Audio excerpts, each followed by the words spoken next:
ସବୁଦିନ ଗାଁ ଆଖୁ କିଆରିକୁ ରିଲ୍ସ କରିବାକୁ ଯାଉଥିବା ଘରର ବଢ଼ିଲା ଝିଅ ସହ ସେଇ ଗାଁର ଜଣେ ଯୁବକ ଅରୁଣ ସହ ପ୍ରେମ ହୋଇଯାଏ। ଧୀରେ ଧୀରେ ପ୍ରେମ ଆଗକୁ ବଢ଼େ। ଆଉ ସେଇ ଆଖୁ କିଆରି ହିଁ ସାକ୍ଷୀ ଅଛି ଏମାନଙ୍କ ପ୍ରେମ କେତେ ନିବିଡ଼ ହୁଏ। ହେଲେ ଦିନେ ଖରାବେଳେ ଅଚାନକ ଅରୁଣ ଶିଲାକୁ ଆଖୁ କିଆରିକୁ ଡାକେ। ତା ସହ ସେଇ ଆଖୁ କିଆରିରେ ସମ୍ପର୍କ ରଖିବା ପରେ ତା ତଣ୍ଟି ଚିପି ହତ୍ୟା କରେ। ଅରୁଣ ଶିଲାକୁ ଏତେ ଭଲ ପାଉଥିଲା ଯେ ତାକୁ ବାହା ହେଇ ଜୀବନସାଥୀ କରିବାକୁ ସ୍ୱପ୍ନ ଦେଖୁଥିଲା। ଯାହାକୁ ନେଇ ସାରା ଜୀବନ ବାଟ ଚାଲିବାକୁ ସ୍ୱପ୍ନ ଦେଖୁଥିଲା, ସେହି ସ୍ୱପ୍ନର ରାଜକୁମାରର ଏମିତି ଜୀବନ ନେବ କେହି କେବେ ସ୍ୱପ୍ନରେ ବି ଭାବିନଥିଲେ ଆଜ୍ଞା। ହେଲେ କାହିଁକି ଜଣେ ପ୍ରେମିକ ନିଜ ଜୀବନଠୁ ଅଧିକ ଭଲ ପାଉଥିବା ପ୍ରେମିକା ସହ ଏମିତି କଲା? ଏକଥା ଯେତେବେଳେ ସାମ୍ନାକୁ ଆସିଲା ସେତେବେଳେ ସମସ୍ତେ ଆଶ୍ଚର୍ଯ୍ୟ ହୋଇଯାଇଥିଲେ। ଶିଲା ଗାଁର ଚୁଲବୁଲି ଝିଅ ଥିଲା। ରିଲ୍ସ କରି ସୋସିଆଲ ମିଡ଼ିଆରେ ଛାଡ଼ିବା ତାର ନୀତିଦିନିଆ ଅଭ୍ୟାସ ଥିଲା। ଆଉ ସେ ରିଲ୍ସ କରିବାକୁ ଗାଁ ମୁଣ୍ଡରେ ଥିବା ଆଖୁ କିଆରିକୁ ସବୁଦିନ ଆସୁଥିଲା।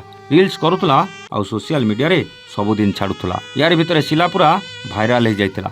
ଶିଲା ଭାଇରାଲ ହେଲା ପରେ ଅରୁଣର ନଜର ଶିଲା ଉପରେ ପଡ଼ିଥିଲା। ଆଉ ସେ ସୁବିଧା ଦେଖି ଶିଲାକୁ ପ୍ରେମ ନିବେଦନ କରିଥିଲା। ଶିଲା ବି ଏହି ବୟସରେ ପ୍ରେମ ନିବେଦନ କରିଥିବା ପ୍ରେମିକ ଅରୁଣ ପ୍ରେମକୁ ସ୍ୱୀକାର କରିନେଇଥିଲା। ଧୀରେ ଧୀରେ ଉଭୟଙ୍କ ପ୍ରେମରେ ନିବିଡ଼ତା ବଢ଼ିଲା। ଆଉ ଲୁଚି ଲୁଚି ପ୍ରେମ ଦୁନିଆରେ ଡେଣା ଝାଡ଼ି ଝାଡ଼ି ବେଶ ଉଡ଼ି ବୁଲୁଥିଲେ। ୟାରି ଭିତରେ ପ୍ରେମିକ ଅରୁଣ ସବୁବେଳେ ଶିଲାକୁ ରିଲ୍ସ କରିବାକୁ ବାରଣ କଲା। ଖାଲି ସେତିକି ନୁହେଁ, ରିଲ୍ସ ଆଉ ଫଟୋ ସୋସିଆଲ ମିଡ଼ିଆରେ ଛାଡ଼ିବାକୁ ବାରମ୍ବାର ବିରୋଧ କଲା। ଯେଉଁଥିପାଇଁ ଶିଲାର ପ୍ରେମ ପ୍ରେମିକ ଅରୁଣ ପ୍ରତି କମି କମି ଆସିଲା। ୟାରି ଭିତରେ ଶିଲା ନିଜର ଜଣେ କ୍ଲାସମେଟ୍ ସାଙ୍ଗ ସହିତ ଫୋନ୍ରେ କଥା ହେବା ଆରମ୍ଭ କରିଦେଇଥିଲା। ଆଉ ଅରୁଣଠୁ ଦୂରେଇ ଯିବାକୁ ଚେଷ୍ଟା କରୁଥିଲା। ଏକଥାକୁ ଅରୁଣ ସହଜରେ ହଜମ କରିପାରୁନଥିଲା। ଶେଷରେ ଅରୁଣ ଶିଲାକୁ ସବୁଦିନ ପାଇଁ ରାସ୍ତାରୁ ହଟାଇବାକୁ ଯୋଜନା କଲା। ଆଉ ସୁବିଧା ଦେଖି ଦିନେ ଖରାବେଳେ ପ୍ରେମିକା ଶିଲାକୁ ରିଲ୍ସ କରିବାକୁ ଏଇ ଆଖୁ କିଆରିକୁ ଡାକିଲା। ଆଉ ଶିଲା ବି ଅରୁଣ କଥାରେ ଭରସା କରି ଆସିଲା। ହେଲେ ଶିଲା ଜାଣିନଥିଲା ଆଜି ଅରୁଣ ତାକୁ ଚକ୍ରାନ୍ତ କରି ଡାକିଛି। ଆଉ ଆଜି ତା ଜୀବନର ଶେଷ ଦିନ ବୋଲି ତାକୁ ଟିକେ ବି ଜଣା ନଥିଲା। ଅରୁଣ ପ୍ରଥମେ ଶିଲାର ବିଶ୍ୱାସ ଜନ୍ମେଇବାକୁ ତା ସହ ରିଲ୍ସ କଲା। ତାର ଭଲ ଭଲ ଫଟୋ ଉଠେଇଲା ଆଉ ତାକୁ ଆଖୁ କିଆରି ଭିତରକୁ ନେଇ ତା ସହ ପ୍ରେମ କଲା। ଶେଷରେ ଶିଲାର ତଣ୍ଟି ଚିପି ଚିପି ତାର ଜୀବନ ନେଇଗଲା ବେଳେ ଖାଲି ଏତିକି କହିଥିଲା, ତୁ ମୋ ନୁହେଁ ମାନେ ଆଉ କାହାର ନୁହେଁ।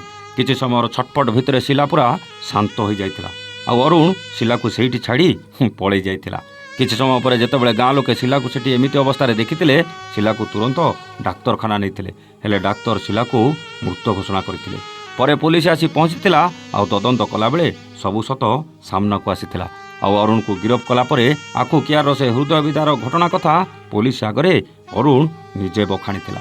ଅରୁଣ କହିଥିଲା, ମୁଁ ତାକୁ ବହୁତ ଭଲ ପାଉଥିଲି, ତା ସହ ଖୁସିରେ ସଂସାର କରିବାକୁ ଚାହୁଁଥିଲି। ତାକୁ ବାରମ୍ବାର ରିଲ୍ସ ନ କରିବାକୁ କହିଲି, ହେଲେ ସେ ରିଲ୍ସ ଛାଡ଼ିବା ବଦଳରେ ମୋତେ ଛାଡ଼ିଦେବାକୁ ନିଷ୍ପତ୍ତି ନେଇ ମୋଠୁ ଦୂରେଇ ଯିବାକୁ ଚେଷ୍ଟା କଲା। ମୁଁ ସହିପାରିଲିନି ଆଜ୍ଞା, ସିଧା ଜୀବନ ନେଇଗଲି। ଏକଥା କହିଲା ବେଳେ ଅରୁଣ ମନରେ ଟିକେ ବି ଦୁଃଖ ନଥିଲା। ପୋଲିସ କେସ୍ ଫାଇଲ କରି ଅରୁଣକୁ ବିଚାର ବିଭାଗ ହାଜତକୁ ପଠାଇ ଦେଇଥିଲା। ଏଠି କାହାର ଭୁଲ ଥିଲା ଆଜ୍ଞା? ଶିଲା ରିଲ୍ସ କରିବା ଭୁଲ ଥିଲା ନା ଅରୁଣ ଶିଲାକୁ ମାରିବା ଭୁଲ ଥିଲା? ଯଦି ଅରୁଣର ଭୁଲ, ତେବେ ତାକୁ କେମିତି ଦଣ୍ଡ ମିଳିବା ଦରକାର କମେଣ୍ଟ କରି ନିଶ୍ଚିତ ଜଣାଇବେ। ରହୁଛୁ, ନମସ୍ତେ, ଜୟ ଜଗନ୍ନାଥ।